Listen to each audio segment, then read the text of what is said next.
Welcome to Bloomers in the Garden. I'm Len Schroeder, and June is National Pollinators Month.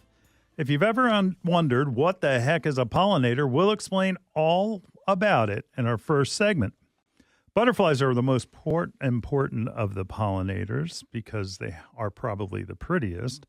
But there's a strange dichotomy between butterflies. They are beautiful and they pollinate different plants, but they also are caterpillars that eat those same plants. We're going to take a deep dive into what came first, the caterpillars or the butterflies, in our second segment. Over the last decade, I've watched how bees have gone from a nuisance, stinging pest to a beloved, cherished savior of the known world. And it's because honeybees are pollinating all of the vegetable and fruit production all over the world, and that they actually are kind of like enslaved because they use them and bring them to different fields as far as to make their production of their harvest that much better. In our third segment, we're going to discuss the benefits of having honeybees and bumblebees in your garden. In the fourth segment, we're going to talk about native plants. Now, the whole native movement seems to be motivated by pollinating. I am not necessarily full on board natives and having natives in your garden. I believe more in nativars, and that we'll explain all about that in our fourth segment. And in our final segment, we're going to talk about the best practices for encouraging and protecting your pollinators. So stay tuned. We'll be back in the garden right after these messages. Bloomers in the Garden is brought to you each week by Bloomers Home and Garden Center. Bloomers is an award-winning garden center just 20 minutes from Philadelphia. Bloomers has been providing expert advice turning brown thumbs green for over 30 years. At Bloomers, we want you to ask us every question, even if you think it's silly. We share information in a friendly, non-judgmental way that is meant to teach and spread the joy of gardening. Visit Bloomers Home and Garden Center in Washington Township, Gloucester County. For directions, go to bloomers.com, and we'll see you in the garden. Fertilome's Triple Action contains 70% neem oil and 0.25% pyrethrins as a concentrate and ready to spray. It is an insecticide, fungicide, and miticide labeled to use on vegetables, fruits, nuts, herbs, spices, and ornamentals. This organic OMRI-listed product controls a wide variety of insect pests and diseases, including aphids, scale, spider mites, whiteflies, rust, leaf spot, and powdery mildew. This insecticide is an all-in-one bottle that will cure just about any problem you may run into throughout the year. Fertilome's Triple Action has been helping gardeners across the country for years. Best to apply in late evening and early morning hours. Mix 1 ounce, which is equivalent to 2 tablespoons in a gallon of water. The best part is Triple Action may be used up to the day of harvest. So the next time you are visiting your favorite garden center, ask for Fertilome's Triple Action and expect to have the best looking plants in the neighborhood. You're listening to Bloomers in the Garden Radio. Listen anytime through your favorite podcast provider or see and hear us by subscribing to Bloomers YouTube channel. Bloomers in the Garden Radio is heard in Philadelphia and throughout the whole Delaware Valley every Saturday. First, wake up with us at 6 a.m. on WNWR The Word at 95.3 FM and 1540 AM. Tune in at 8 a.m. to Bloomers in the Garden Radio on Talk 860 WWDB. A rebroadcast of Bloomers in the Garden Radio is played each Saturday evening at 5 p.m. on The Word, 95.3 FM and 1540 AM. On Sunday at 8 a.m., we can be heard throughout the New York tri-state area on Classic Oldies, 1250 AM WMTR. Thanks for listening, and we'll see you in the garden. Welcome back to Bloomers in the Garden. So June is National Pollinators Month.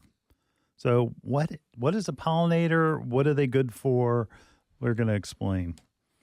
The National Park Service says that a pollinator is anything that helps carry pollen from the male part of the plant, the stamen, to the female part of the plant or another flower, the stigma. Birds and the bees. Now, The movement of that pollen occurs, and it's usually done by insect, but it also can be done by mammals such as like bats, for instance, that they will go and take nectar in the evenings out of certain plants, and that they will pollinate those plants. Those of you who have ever grown, say, or had in your landscape a winterberry holly, where you want the flowers you want the berries in the fall, the bright red berries when the leaves drop, and it's that Christmas scene where you have snow and the berries are in the background. Those are only done if they cross-pollinate. So if you've never gotten berries, there's one or two things happening. One, you bought a male holly, or two, that you have a female holly that isn't being pollinated by the male because it's too far away. Now, different types of bees and wasps, moths, butterfly, birds, even flies, small mammals, humans. So, for instance, if you are walking through an area where you're brushing up that pollen and you start sneezing, and that where you end up walking past other plants, you're actually pollinating those plants as you're walking through. All right, so what's the big deal? Why are pollinators important? And I talk about this we've talked about this on the station, on the radio, and the podcast, all about how, like, all right, so if you have weeds in your grass or in your garden and they flower, guess what? They're going to pollinate. And that it's a biblical thing where it's that one seed will also produce hundreds or even thousands of other seeds because it's pollinated, and then it's like it's fruit. It's like, say you grow tomatoes and you want to grow tomatoes. It doesn't matter what type of plant. They all have to be pollinated in order to have the crop, okay? It could be a crop of weeds. It could be a crop of tomatoes or peaches, almonds. It's pretty amazing that in California, almonds not only use a lot of water, but they also use honeybees that they bring in by the tractor trailer load in order to pollinate their crop so that they have a bigger production. That's done in all types of fields throughout the entire country. I mean, it's an industry. So basically the bees are like working, and they bring their hives and they leave their hives on the farm so that they go and they'll pollinate all of the fruits or vegetables so that the production is higher. So it's an interesting thing that you don't even think about. And one thing, I guess it was a year or so ago, that there was this major accident on a major artery in California, and it closed down the road. And it was because one of these trucks that is a tractor trailer carrying hives turned over. And it was like a mess. And so all those people that were afraid of bees were like terrorized. And those people that understood that they were pollinators and that the beekeepers were called in to get them back into the hives. What a mess. What a mess. But it's something that's done. So again, that's a pollinator. Here's an interesting fact that 1 out of every 3 bites of food you eat exists because of the efforts of pollinators.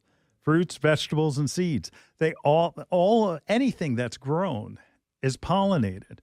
Now, there are some things that are self-pollinated, but most are pollinated from insects. 75% of all the flowering plants on Earth are pollinated by insects and animals. 180,000 different types of plants. Those plants also, they stabilize our soil. So if you think about it, that the seed is laid and that where it holds the soil in place, it's not necessarily something you eat, but it's, say, a ground cover or something that is not letting the soil wash away or run off. Pollinators and honeybees, specifically. So pollination by honeybees contributes to over $20 billion of crop production, and that's going back almost 10 years. And other insect pollinators contribute to another $10 billion.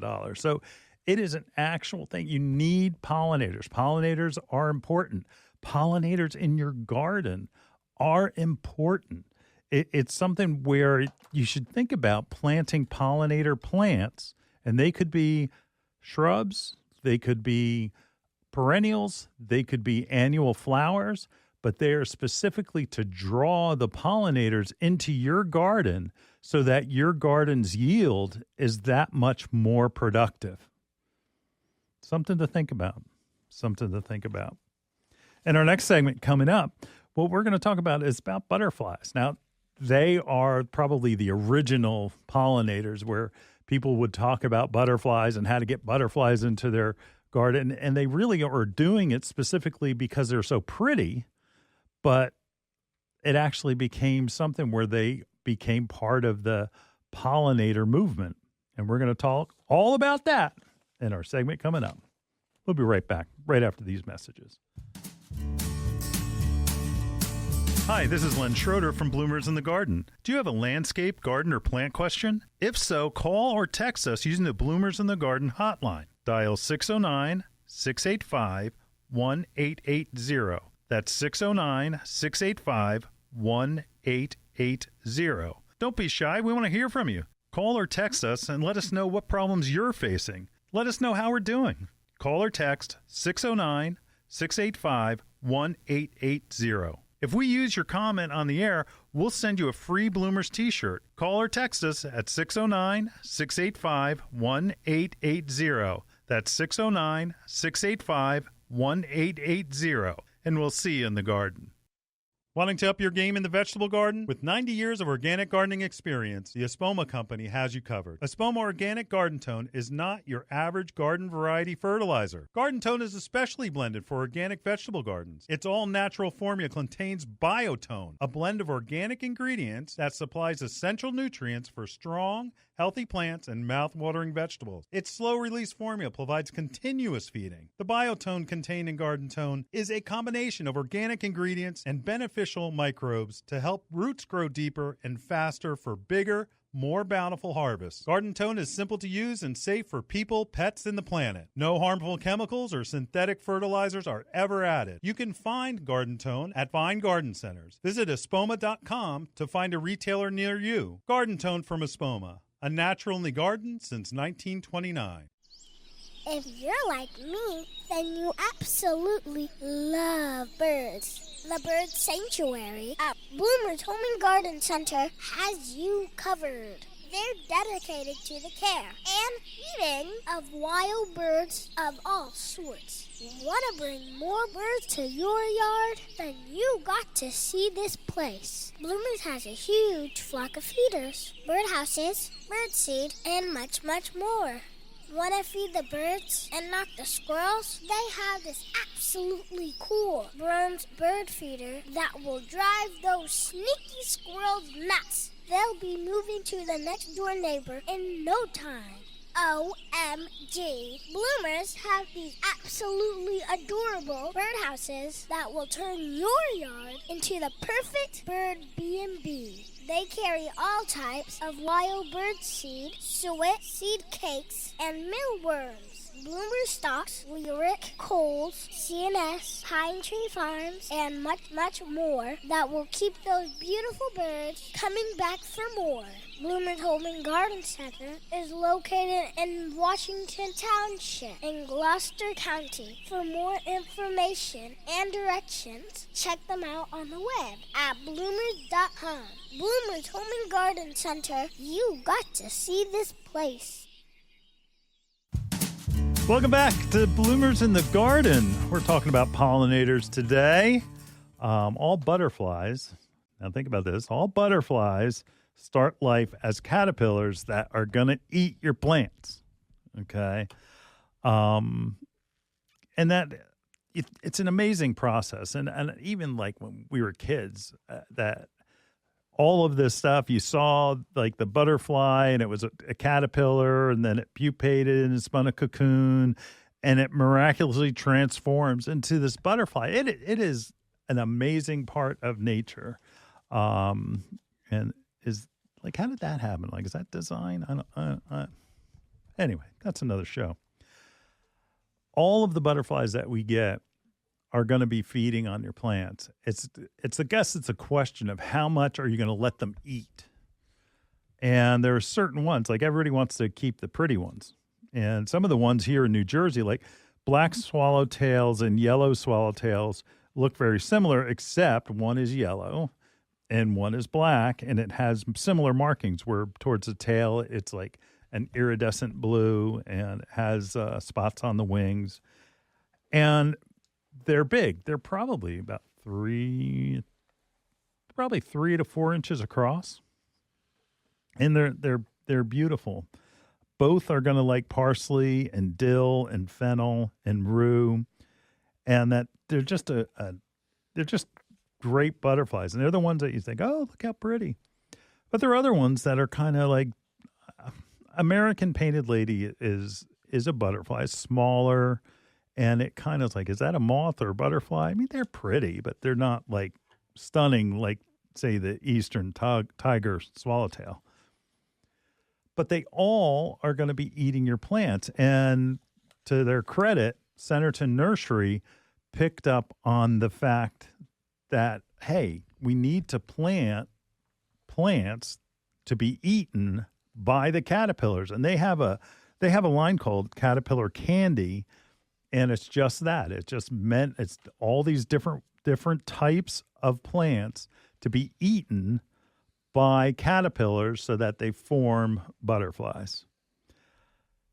I still can't get used to the idea that I'm selling plants to be eaten by insects for a purpose rather than where's that stuff to kill it. So anyway, something that you need to look out for. Now, the one of the most, I guess everyone knows a monarch butterfly, and that there is an amazing PBS documentary about the migration of the monarch butterfly. It goes through its lifespan. So, okay. This monarch butterfly, its parents come from Mexico, fly across the country, lay eggs. And that, again, they're feeding, and they're primarily feeding on milkweed, and milkweed is poisonous, so they're kind of protected. It basically, their color patterns say, hey, don't eat that bug.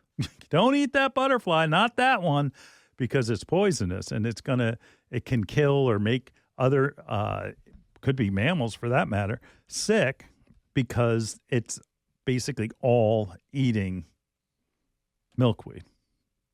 Now, okay, all right, parents come over, they go and lay eggs here in the United States. The eggs hatch, and that they're still migrating. The final generation is called a super generation, and you'll notice them, and it'll be in the fall or late summer where it'll be a monarch butterfly, but it'll be bigger. It'll be enormous. It'll be bigger than the other generations. And what happens is that last generation of the monarch, the super generation, is the one that fly back to Mexico in one lifetime. So they're here, and then they fly back across the. I don't know, have you started calling it Gulf of America yet, or Gulf of Mexico?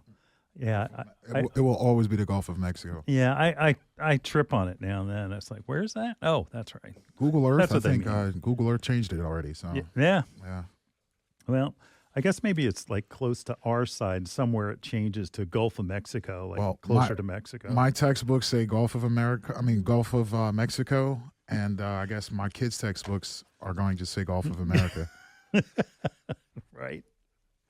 So it flies back, and it has this hormone in it that lets them live 8 times longer than their parents. So that's like us living to 400 years old. I'm not sure I want to do that.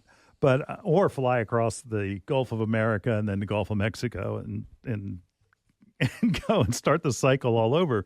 I always wondered, how do they know? How do they know where to go? It's like the hummingbirds. Intelligent design. Amen. And yeah, that's absolutely. right.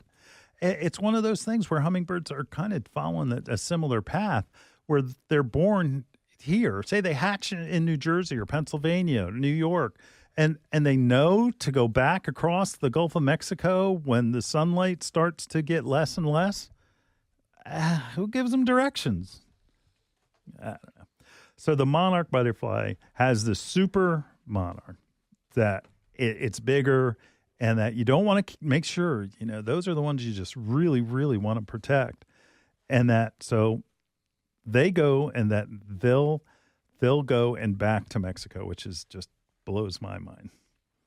Now, because they have that, they're feeding on milkweed, there's basically a kind of I don't know what you would call it, not a thief, but it's a type of looking monarch where it really isn't the same. It's actually, it's a viceroy, this is what it's called, and it almost looks identical to a monarch. So it kind of steals their ability to be not eaten, even though they don't feed on milkweed. So, for instance, a predator is going to look at a viceroy and say, "Oh, that's a monarch," and be kind of fooled into the fact that it's going and that it could, it's not going to eat it. So I find that interesting too. So, the plant world. What's the game they play Among Us? The imposter world. Yeah, they're imposters. Definitely, that's the word. That's the word. And it's different because if you look, it has a thin black line that goes behind the wings, and that monarchs don't have that. And they're also a little bit smaller. But it's still the whole monarch traveling, it's generational. So it's not like the same one that makes it from Mexico to the United States. It's no, that one goes and lays eggs, and then it dies. And then it's another generation, lays eggs throughout the summer. And it's just towards the end of the year. It's the hormone that changes so that they can make that long migration back to Mexico. It's crazy. It's crazy. So in studio, we have actually, there are now butterfly feeders that you can put nectar in, and that the butterflies not only need the nectar, but they also need water. If you have like a bird bath or a slow moving fountain or pond, that you may notice that butterflies will sit on the rocks, and that's the way that they can drink and get some water. It's really, really important, not just for the birds, but it's also important for the butterflies. So have a water source, something that's shallow, and that when you see the butterflies on it, they're going to make basically a route to where they're going to come to your feeders, to your water source, and that it's kind of fun to watch because they obviously drink differently because of their proboscis. It's out and it's tapping those stones or that bird bath to where it's drinking, and it just another thing, an amazing thing. Like Aaron said, intelligent design. When we come back, we're going to talk about honeybees and how they have been devastated by hive collapse. And that we'll talk about that in our next segment coming up. We'll be right back in the garden right after this. Hi, this is Len Schroeder from Bloomers in the Garden. Do you have a landscape, garden, or plant question? If so, call or text us using the Bloomers in the Garden hotline. Dial 609-685-1880. That's 609-685-1880. Don't be shy. We want to hear from you. Call or text us and let us know what problems you're facing. Let us know how we're doing. Call or text 609-685-1880. If we use your comment on the air, we'll send you a free Bloomers t-shirt. Call or text us at 609-685-1880. That's 609-685-1880. And we'll see you in the garden.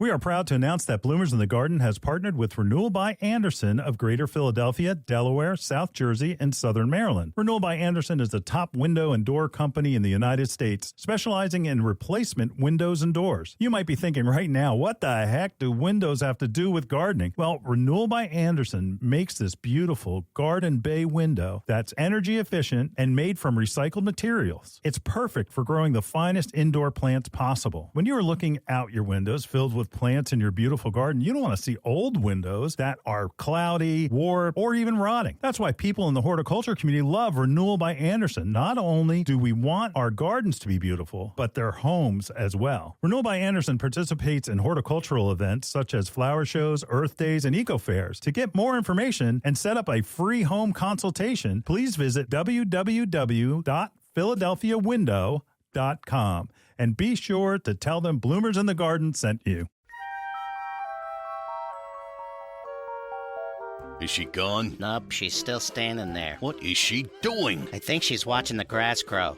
That's our job. I know, right? She's watching the grass grow, the flowers grow. Ooh, look, the trees are growing. Can't say as I blame her. Remember where she bought all this stuff. Duh, bought us there too.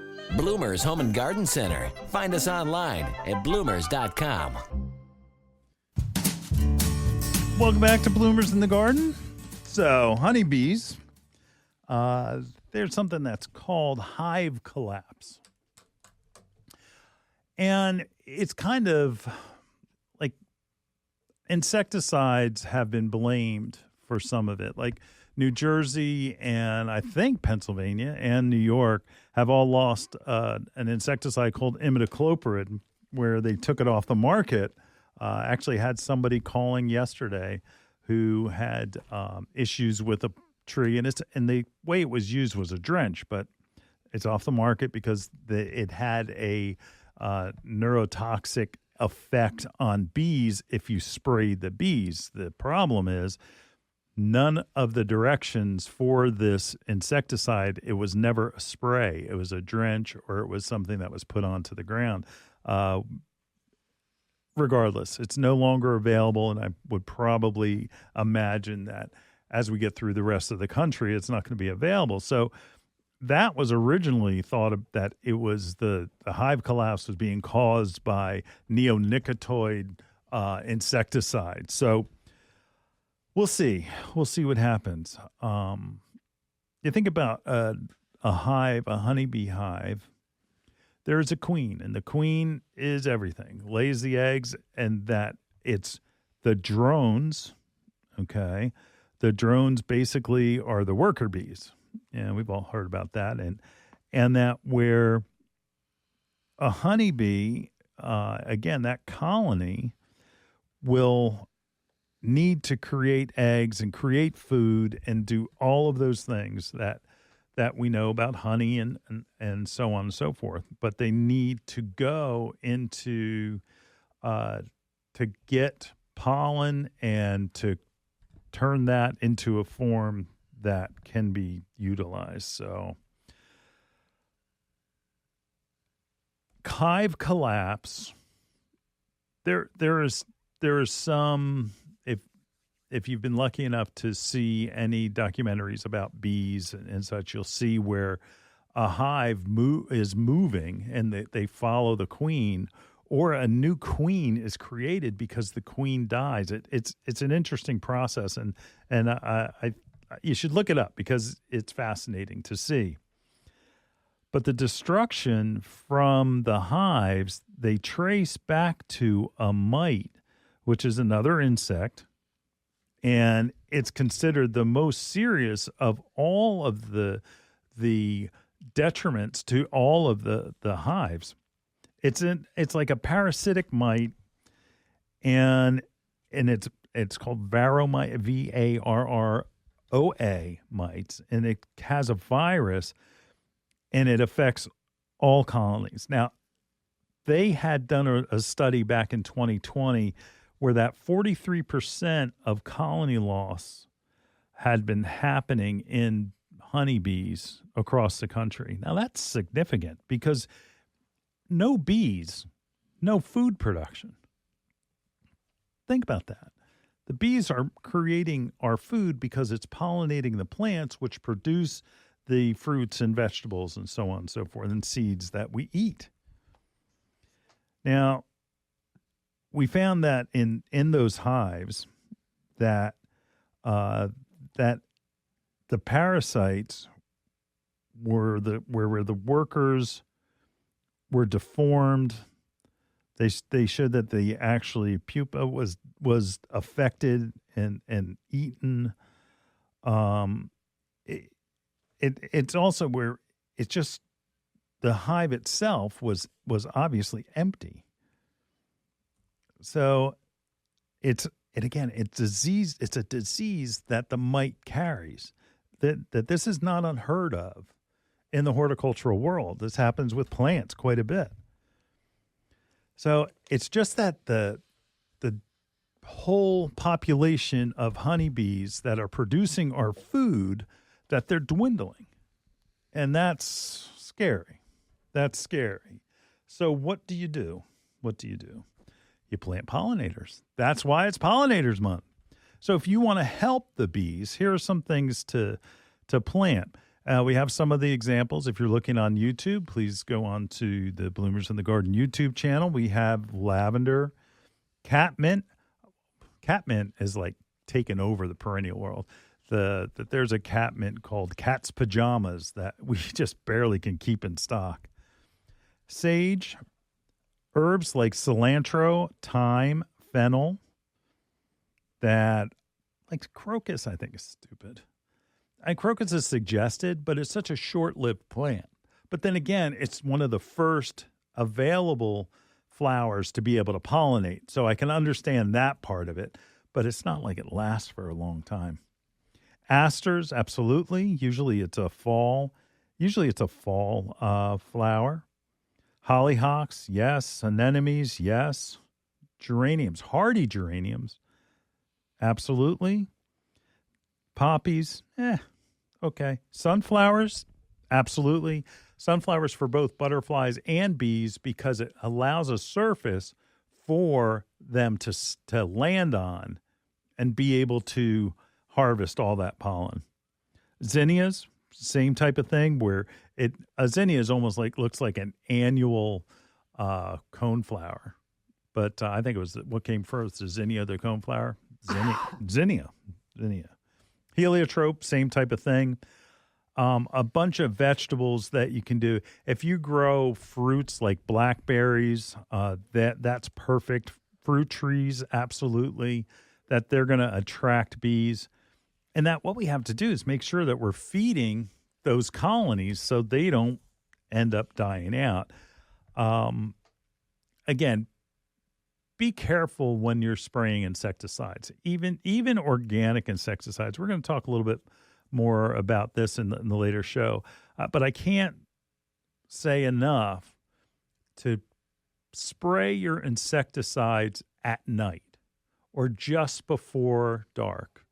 And the reason is because all of the bees and the wasps and they're all in their hives at night. You know, you never see a bee, swaying around trying to bite you or sting you or anything like that at night. That's because they're all in bed. And that if you spray and that it dries on the plant, then you're okay. But we have to talk about caterpillars, but that's another segment. So, again, just make sure you're spraying at night. It's important that we are planting for honeybees because they need so much help and they need to strengthen their hives. So if you've got questions about pollinators in any way, I want you to call the hotline. That's 609-685-1880.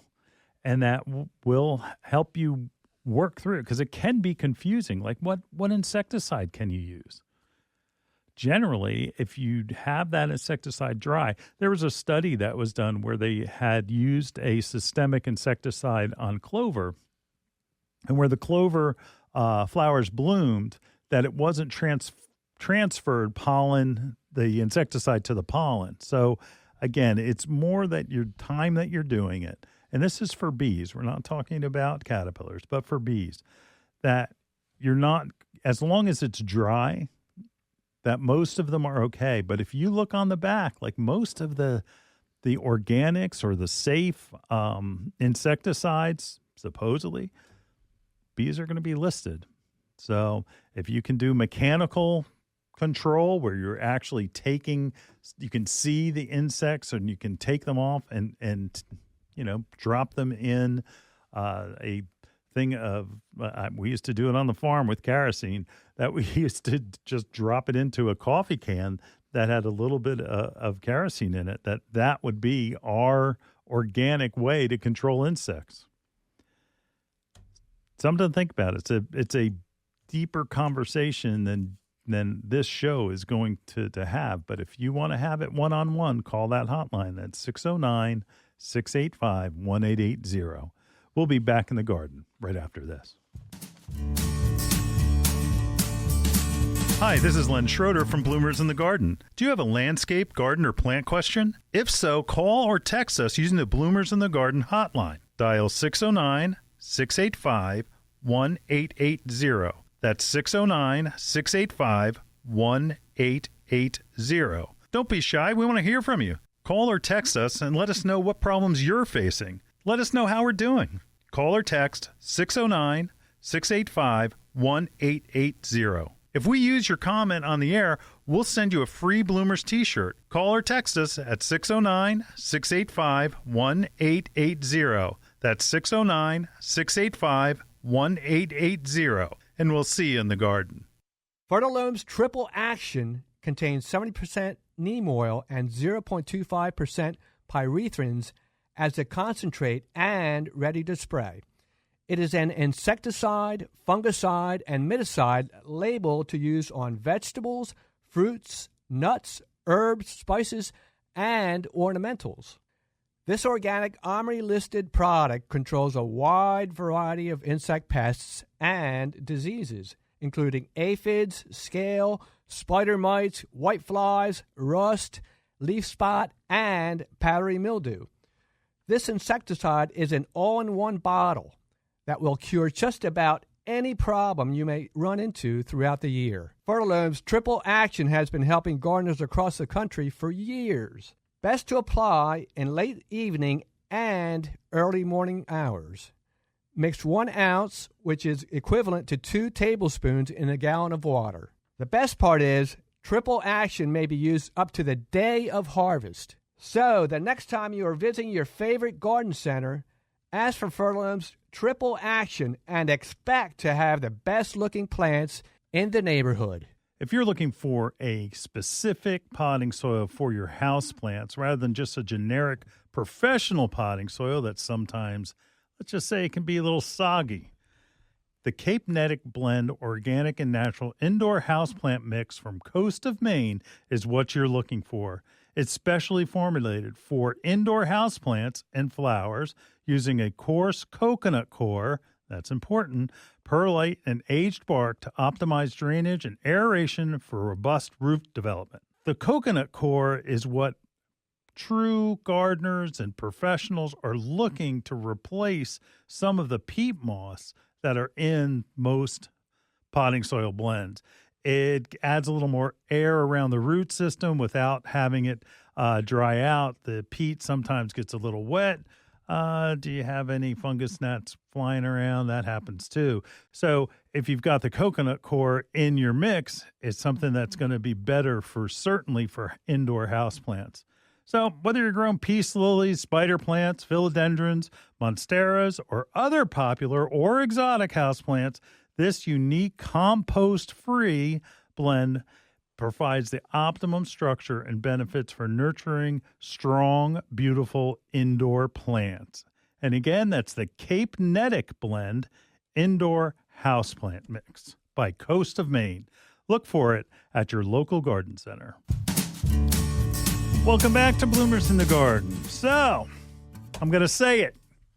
Natives are weeds. I know. Some of you are offended. But look, natives are like the old original plant. And some of those old original plants are on the invasive species list. Natives were the original to where the improved varieties came from. And that I'm not talking about imported plants like we have this plant that was discovered in China, but I'm talking about the Native American plants that are basically have been produced so that they have prettier flowers. They have a better disease resistance. I love Dr. Armitage for developing the phrase nativars. It's a native species with a improved variety, so it's a nativar. Okay, so an improved cultivar that was from a native plant.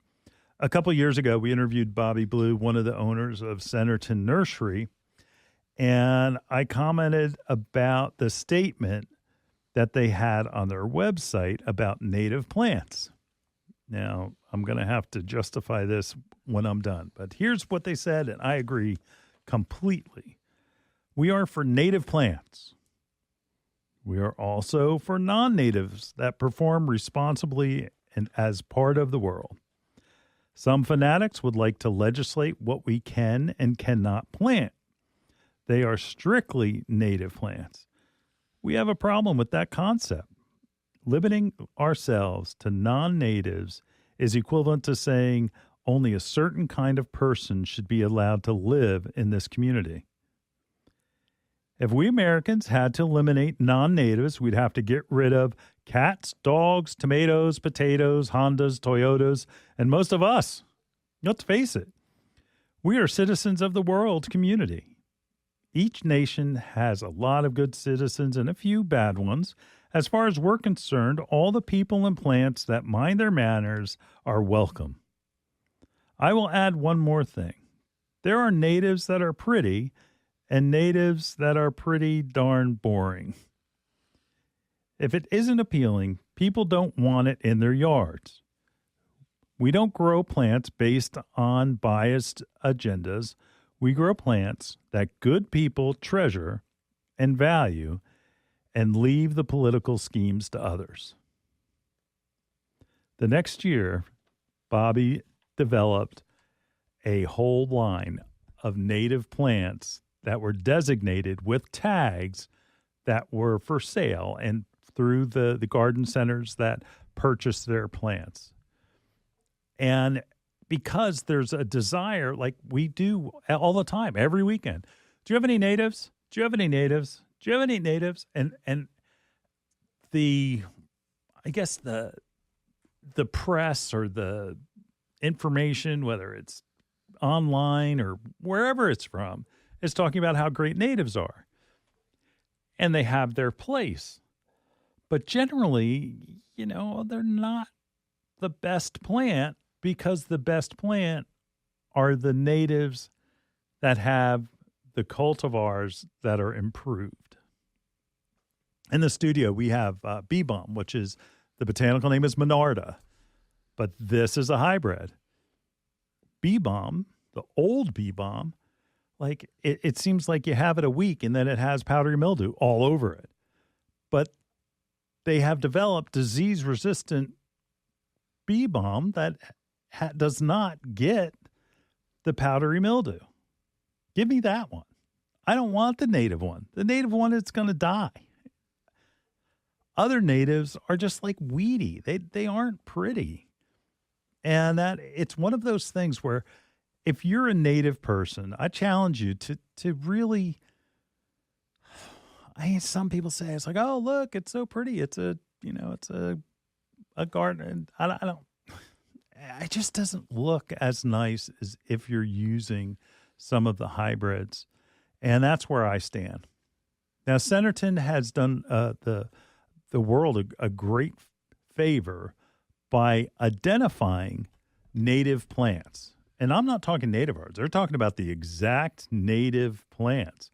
I put an order together that we're getting this week, and we have some natives coming in. But quite frankly, some of the natives are not that nice. Monkey flower. Monkey flower is a weed. If monkey flower was growing in my garden, I would pull it out because it's just not that pretty. It gets a blue flower, yes, but it's weedy looking. All of the nativars that are in production have been hybridized for a reason, okay? And that when we go back and we talk about, I was like, okay, well, what about like Buddleia? It's butterfly bush. Attract pollinators. But butterfly bush is considered an invasive species. So what was done? They took it and made sterile varieties so that they couldn't end up populating everything. And so it's going to be in that place and that place only. And then it takes away the reason that it's on an invasive species list. Now, is a native person, where do you stand on native Buddleia? Like it? Not like it? One of my favorite plants is on the invasive species list, and it's Lythrum. And Lythrum is a beautiful plant, great in cut flowers, but it's considered invasive in certain communities, like definitely in Maryland. I think it's okay in New Jersey, but Pennsylvania, I don't think it's okay because it takes over and it can be, like I said, invasive, but it's a beautiful plant. Look for native hybrids, and you're still working within that. You're still honoring that native pursuit. So I hope that clears that up. I don't know. It's a little confusing. But again, if you're seeing a native plant, and again, all plants have two names. So it's genus, species, variety, and then there is the common name. Like we mentioned coneflower earlier, coneflower is Echinacea. I mean, it's not the botanical name, Echinacea. So if you go and you're looking, you have a list of native plants and that you find a hybrid that's the first name in that plant, that's the native version, but you found a hybrid, I believe that you are being true to natives. It's just called a nativar. Go out, get the better plants that have been grown to specifically be better performers in the garden. I don't want to see people struggle. I don't want to go back in time where these plants were sold 100 years ago. These plants weren't something that is new, but we're trying to make them new. But quite frankly, there's better plants available. So go the nativar route. Go ahead and get the better varieties. Just use your list, but use that as a starting point where because some of the hybrids, they're so much better than the original plant. I can't say that enough. Also, if you want to be strict to natives, Centerton Nursery, perennial in the blue pot, look for their tags. It's a silver tag that will have the native varieties, and that's one way to be able to get them. And that they have a website where they have it on their list, and that Centerton does things smart. They also have the Caterpillar candy line, which shows what type of plant will support what type of caterpillar, which turns into what type of butterfly. A lot of information in there. A lot of information. If you've got questions, call the hotline, 609-685-1880. We'll be back in the garden right after this. Hi, this is Len Schroeder from Bloomers in the Garden. Do you have a landscape, garden, or plant question? If so, call or text us using the Bloomers in the Garden hotline. Dial 609-685-1880. That's 609-685-1880. Don't be shy. We want to hear from you. Call or text us and let us know what problems you're facing. Let us know how we're doing.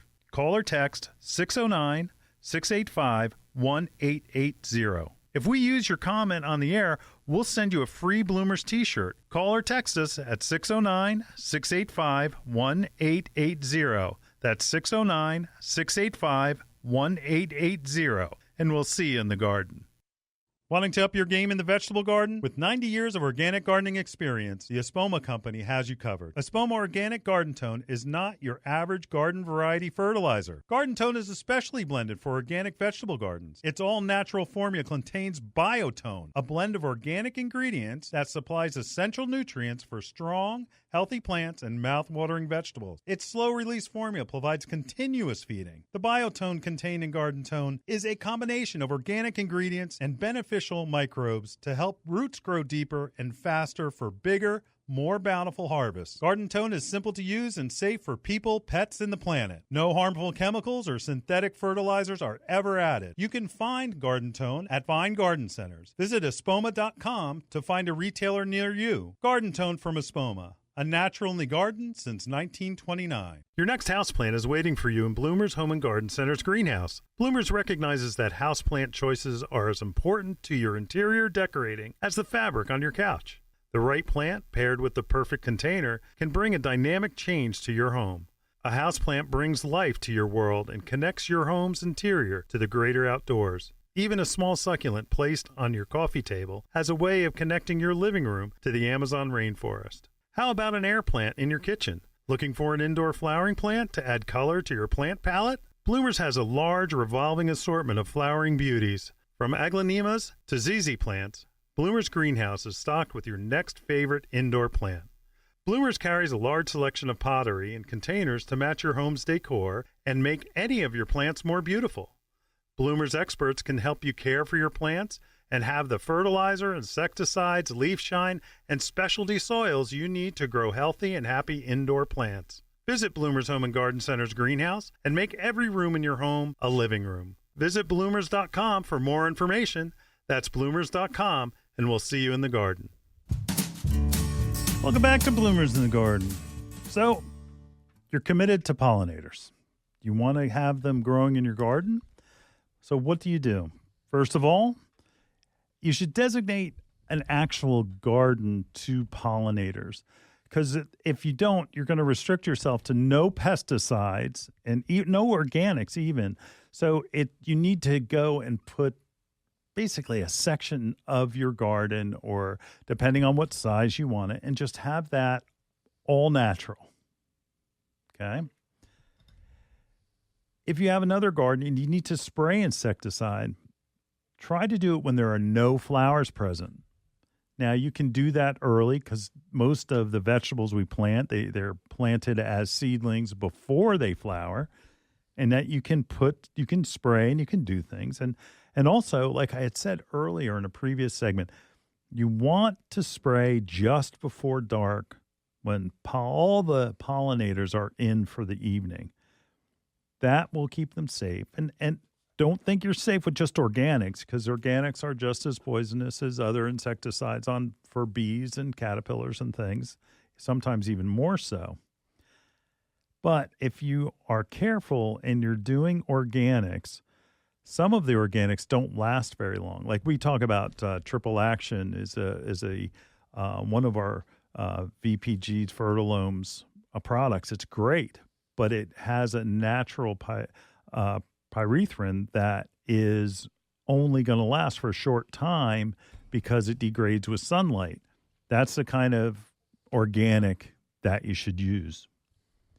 Now, you've got to also decide if you want butterflies, you're going to need to feed caterpillars.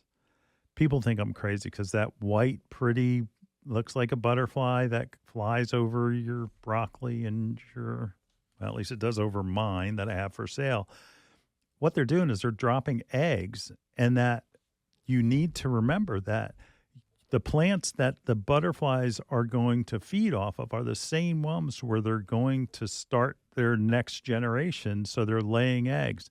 So don't always think that all caterpillars are bad. Let them eat some things and set up that separate garden so that it's primarily made for just that, a place for pollinators to live and to eat. And it may look ugly, but it's what you can do to make sure that you've got a good pollinator garden going.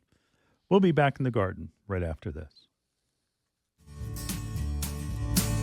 Hi, this is Len Schroeder from Bloomers in the Garden. Do you have a landscape, garden, or plant question? If so, call or text us using the Bloomers in the Garden hotline. Dial 609-685-1880. That's 609-685-1880. Don't be shy. We want to hear from you. Call or text us and let us know what problems you're facing. Let us know how we're doing. Call or text 609-685-1880. If we use your comment on the air, we'll send you a free Bloomers t-shirt. Call or text us at 609-685-1880. That's 609-685-1880. And we'll see you in the garden. Coast of Maine's Organic Castine Blend Organic Raised Bed Mix is the best soil for raised bed gardens, planter boxes, and container gardens. It grows amazing vegetables. It is made with a mixture of manure compost, worm castings, lobster and kelp meal, mycorrhiza, green sand, and biochar. It's ready to use straight out of the bag with no need for additional components or tilling. If you love growing fresh and hearty vegetables, herbs, and flowers, Coast of Maine's Castine Blend Organic Raised Bed Mix is the perfect choice for you. At Coast of Maine, we believe in growing organically and buying locally. Welcome back to Bloomers in the Garden. So, interesting show today. That a lot of information. And if you can find that PBS series on monarch butterflies, watch it. It is amazing. And you'll appreciate all the information because you look at the one in your garden, you think, it's pretty. But now you're going to look at it in a different way. It's like, oh my gosh, how did it get from here to there and then it's going back again? So many things are like that. Also, if you're a native person, please consider nativars. You will have a better garden. I think you'll be happier. It's hard to convince some people because it's kind of like hippie-ish, and it's like, oh yeah, so be like TJ. What do they call a vegan that still eats like chicken and? They still eat chicken and fish, but they don't eat beef or something like that. Anyway. I think it's vegan. Yeah, is that what vegan is? All right. But anyway, you can go that way with your garden. We'll be back next week at the same time right here in the garden.